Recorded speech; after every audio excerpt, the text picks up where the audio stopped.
Hey guys, welcome to Talk Force TV. We've got rads here. Hiya, how you doing? All right, yeah. I'm good. Yep. Blackpool at home on Saturday. I mean, nice to be back to club football. How are you feeling going into it? Yeah, obviously it's been ages since you played at City Ground, really, hasn't it? It's been 3 weeks, so it's going to be good to go back there first and foremost. But obviously Blackpool, I think they've been doing better than I thought they would do this season. Pretty sure. Well, we are the two best teams in the league on form currently, so it's going to be a very interesting encounter. I'm a lot more confident now for every game to what I was just a few weeks ago.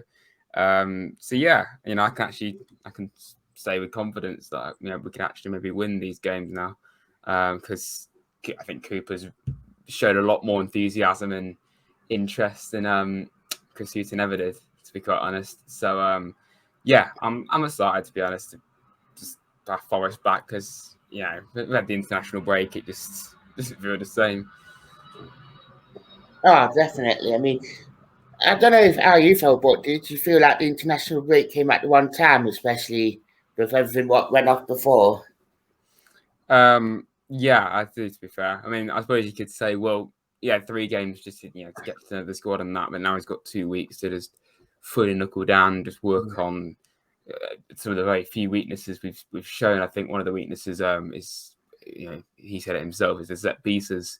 We did look a little bit shaky at times, but it's definitely true. But I do think, I would have just preferred for us to carry on, because there's also obviously a danger of when an international break comes around, it does kill momentum, and it's we've seen it many times before, and we just hope that it doesn't happen here. We could quite easily just carry on. I mean, a lot of teams do, but yeah, I personally would have preferred to not add an international break, because I was actually thinking about it really the other day, that I think they are too close together. There's one in September, October, November, and I think the next one after that is in like March. I just think it should be a little bit more spaced out, to be fair. Probably would work better, but it is what it is. Yeah. I mean, completely agree. I mean, just shame that we've got 4 weeks to the next one. Yeah. Yeah.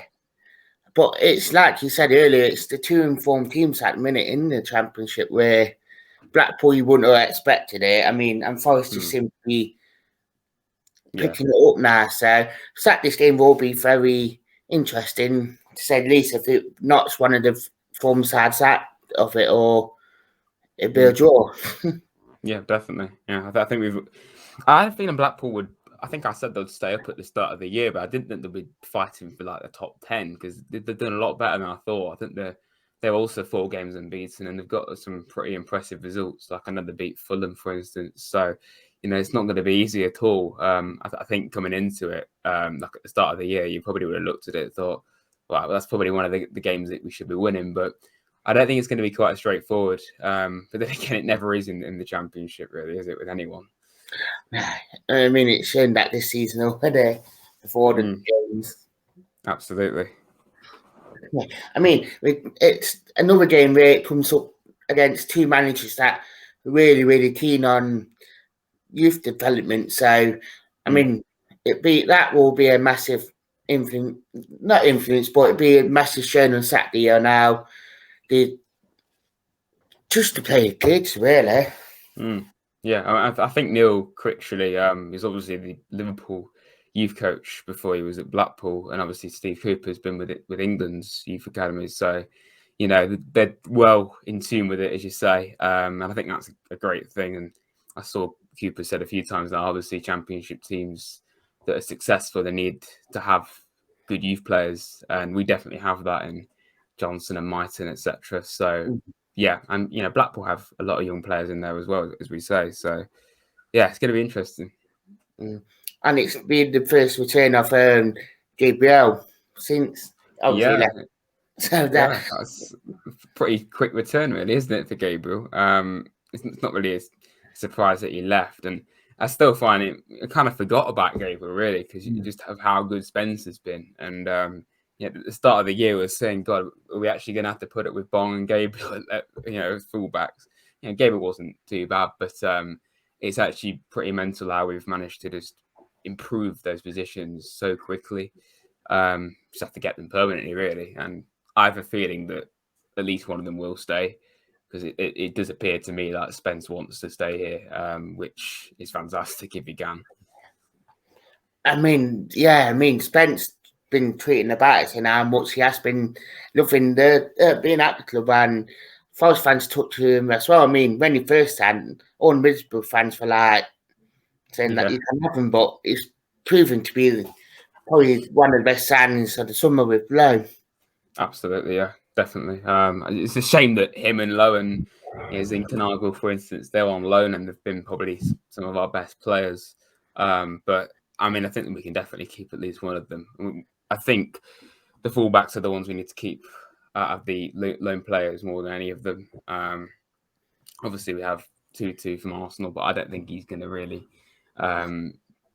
get back in. To be fair, I think he might just, we might just call it a day with that one because of that injury that keeps occurring with him.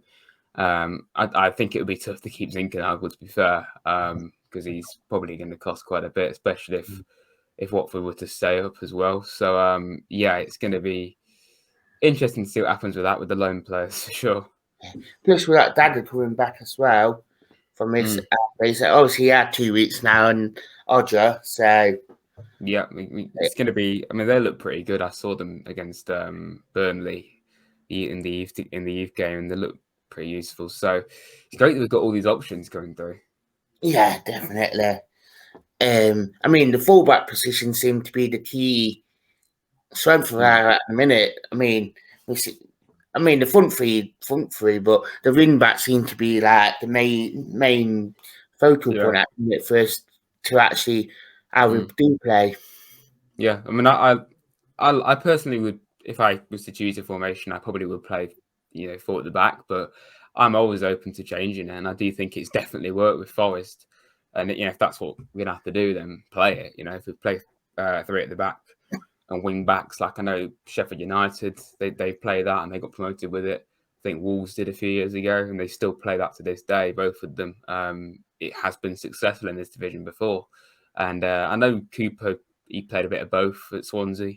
I don't see any reason why we shouldn't play three centre halves. And we've got a lot of options as well. Away from the three lads that have been playing, we've got.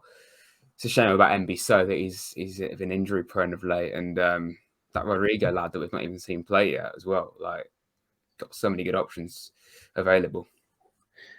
Oh, definitely. I mean, a nice little competition in this one, actually. It's always good to have that. I mean, and who would you play in that centre midfield? I mean, there's always been that stick under Uten and all that, Ford Holback and Yates, and they all said that never should play them together. But now it's like Cooper played them one game, and it's like they're like we're saying who come and play Holback, Yates, or Garner. So yeah, literally, we all saying at the start of the year when we're having to play Colback because there wasn't Garner or Ajada, or is it Ajada or Hader? Yeah, we'll go with that. We were saying two defensive, playing those two together, and then Garner for the first time it goes off form, and we play Colback, and now we're saying that works. So I think that the system may have made an impact, and obviously a different manager as well has definitely helped out. I mean, if we're talking about them on form, I would still play Garner there, but I think right now, given the fact that Garner isn't quite on it, you probably would play Colback, to be honest, because we've seen our Colbacks made an impact. And I like Ryan Yates, and I think he should be playing, every game right now, because we know for a fact he'll always give his best, but he is also a great player. It's not like he's definitely had his moments where he's looked a bit weak, but of late he's not really put a foot wrong, to be fair. So, and it's going to be interesting to see how Ajada gets in there, and even Tyrese Fornan as well. Like, I think that's a bit more of a long-term thing, but we've got so many young players in this team going through that could very well get in the first team one day. And I think Fornan, for instance, and your Finn backs as well, I think they've definitely got a future here. yeah, I mean, Foreigner didn't feature for the under-23s either against QPR, so it's looking like he could be pretty much within the first team. Yeah, I mean, I'd love to see him play, to be honest. And I'm a big fan of Finn back. I mean, I don't think we should just throw him straight in. It's a bit of a big thing to do. I mean, obviously at the start of the year we had to do that against Stoke and against Blackburn for obviously when Tuesday got injured in that game. So I think he did pretty well in those two games as well. So I think it definitely is more of a long-term thing though with players like him. Yeah, definitely. What would be your score for Saturday? You could see it being a draw, I suppose, based off the form, but I do think. See, this is the thing we were saying about momentum. You know, it could have killed both of our momentums. To be honest, it was Forest. It could have killed Blackpool's momentum. So, yeah, we've got to take that into account. But I think I will back us to win. To be fair, 1-2-0 maybe. I think maybe 2-1. Yeah, that I wouldn't say it's impossible for them not to score because they do score quite a few goals. To be fair, obviously we will know about Jerry Yates because he was linked with us, of course, over the summer. So it's going to be interesting. So I think I'll go 2-1 to Forest, to be honest. Oh, nice. You got back to score on Saturday. I think I'll go Graven. I think Graven's on form right now, and I'd like to see Brian Johnson get a goal or Lolly. To be honest, one of those two. I think I'll go Lolly. Yeah. Oh, nice. So I'd like to say thanks for coming on. Yeah, no problem. So I'd like to say thank you, guys.